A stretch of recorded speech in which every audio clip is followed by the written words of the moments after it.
So black hair has always been an essential component of black culture. Black hair requires upkeep in order for it to grow and remain healthy, so black women have always done their hair. It's just a part of our identity. Braids, locks, twists, and cornrows, etc. Cornrows are a really functional way of keeping black textured hair unknotted and neat, but like with style. So you can see why hair is such a big part of hip-hop and rap culture. These are styles of music which African American communities created in order to affirm our identities and our voices. In the early 2000s, you saw many R&B stars wearing cornrows: Alicia Keys, Beyonce, R. Kelly, and many more.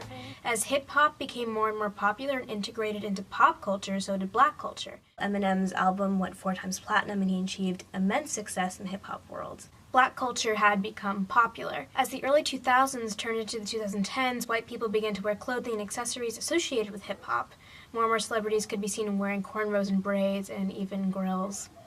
So by 2013, the fashion world had adopted cornrows as well. Cornrows and braids were seen on high fashion runways for brands like Marquesa and Alexander McQueen, and magazines had editorial campaigns featuring cornrows as a new urban hairstyle. And Riff Raff came onto the scene, a suburban white middle-class man who almost ironically took on a black accent and wore braids and gold teeth. And then James Franco took inspiration from Riff Raff for his role as Alien in Spring Breakers. And pop stars and icons adopted black culture as a way of being edgy and gaining attention. In 2013, Miley Cyrus twerks and uses black women as props. And then in 2014, in one of her videos called This Is How We Do, Katy Perry uses ebonics and hand gestures and eats watermelons while wearing cornrows before cutting inexplicably to a picture of Aretha Franklin.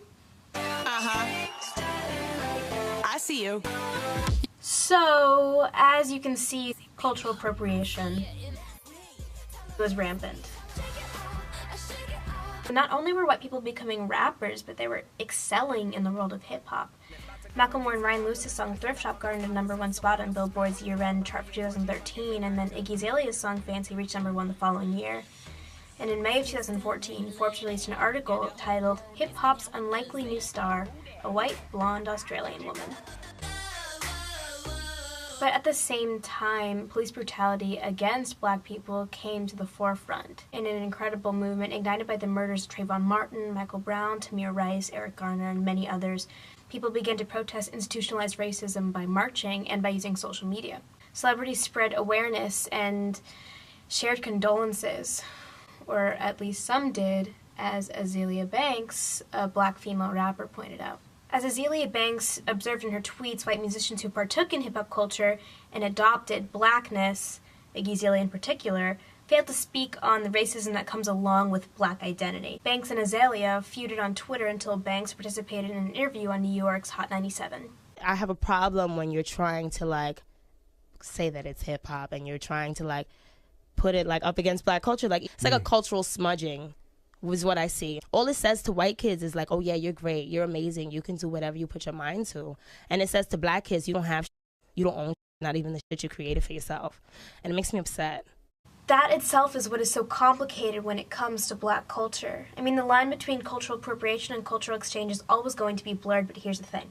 Appropriation occurs when a style leads to racist generalizations or stereotypes where it originated, but is deemed as high fashion, cool, or funny when the privileged take it for themselves. Appropriation occurs when the appropriator is not aware of the deep significance of the culture that they are partaking in. Hip-hop stems from a black struggle. It stems from jazz and blues, styles of music which African Americans created to retain humanity in the face of adversity, which itself stems from songs used during slavery to communicate and survive. On a smaller scale, but in a similar vein, braids and cornrows are not merely stylistic.